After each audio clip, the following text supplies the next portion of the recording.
There is a credit card sales code that might be complicating things for gun purchases. How does it work? Is it intrusive? The answer may shock you, and I'm being sarcastic. Joining us on 710 KURV, Cody Wisniewski is the director of Mountain State's Legal Foundation Center to Keep and Bear Arms, among other things.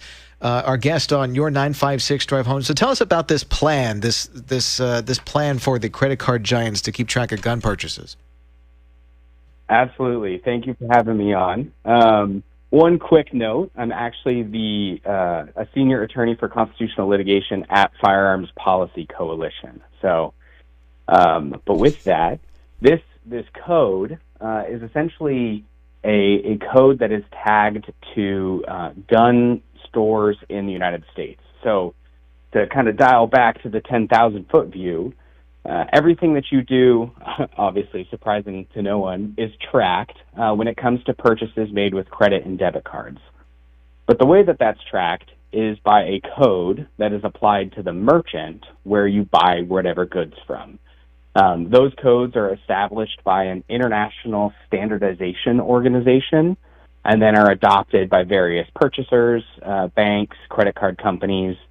So this code is a new code that was lobbied for and established by that international body and has now been adopted by every major credit card processor in the United States, Visa, MasterCard, American Express, and essentially it recategorizes United States gun stores from being general merchandise to being gun stores so that when that purchase goes through, there will be a tag on the purchase that says whatever it is was purchased at a gun store. Davis Rankin, your question. I know you had a lot on this one. Yes, I do. Two questions. Number one, if you pay cash, what happens? Number two, so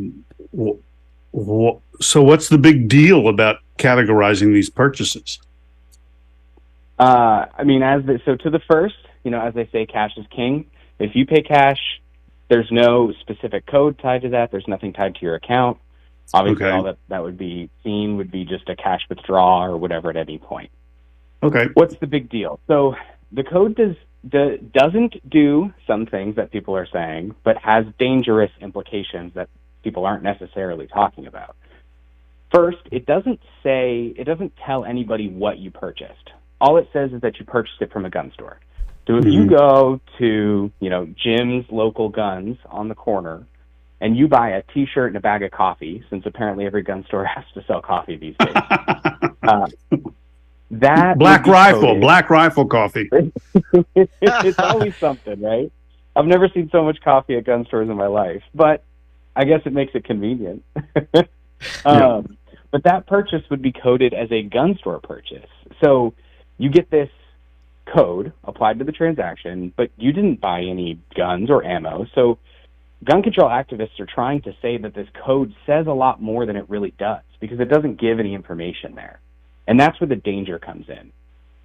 The amount of that data can be used and data can be manipulated is massive in our society where everything has become raw numbers, raw information. And what's really scary here isn't necessarily what the data says, but what people are trying to make the data out to say, or what they're saying that they can draw from it.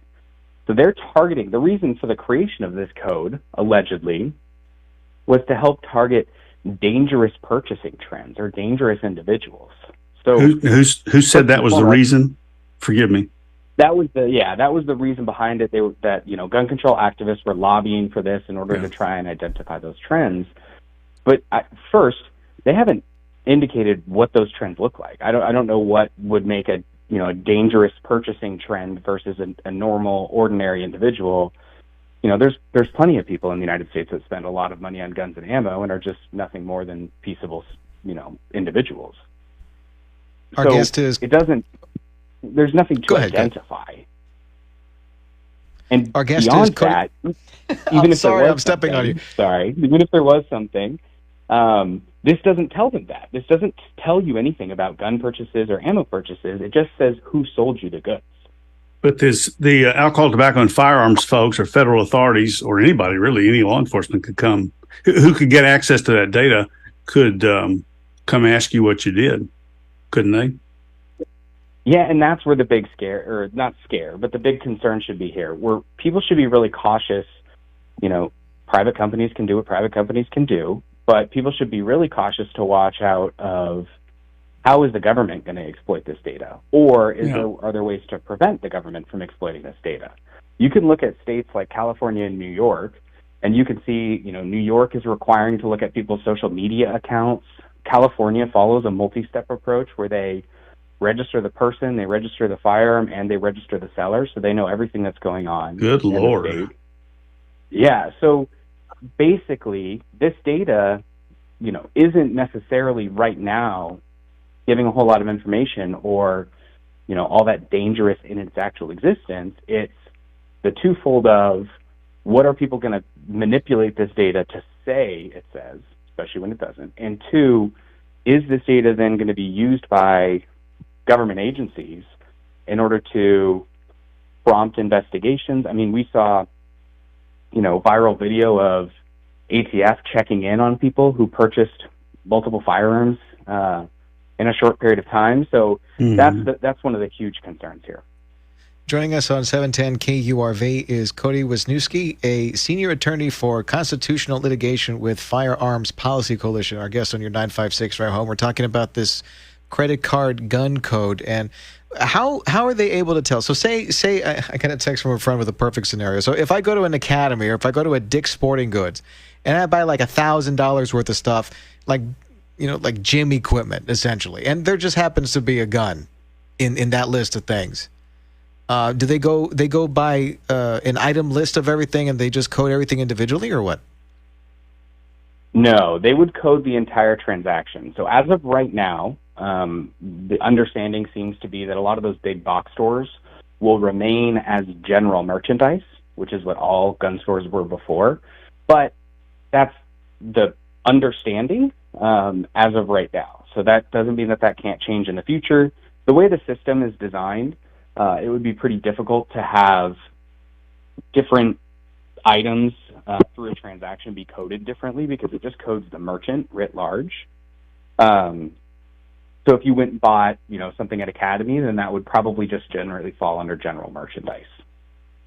I have a question. And I don't know what and I say this affectionately, non-gun nuts or gun owners think, but I suspect that one of the problems people have with this, like me, is I don't trust. I mean, once that information is two things. Number one, we don't want a list. We don't want a list of gun owners.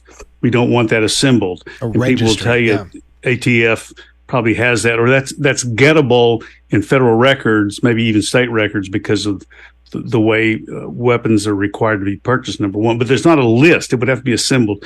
But it's the great fear that someone will compile a list, or times will change and like people in California, they're going to get in charge in Washington, and by God, they're going to get that list, and they're going to put the agents on alert to make sure we don't.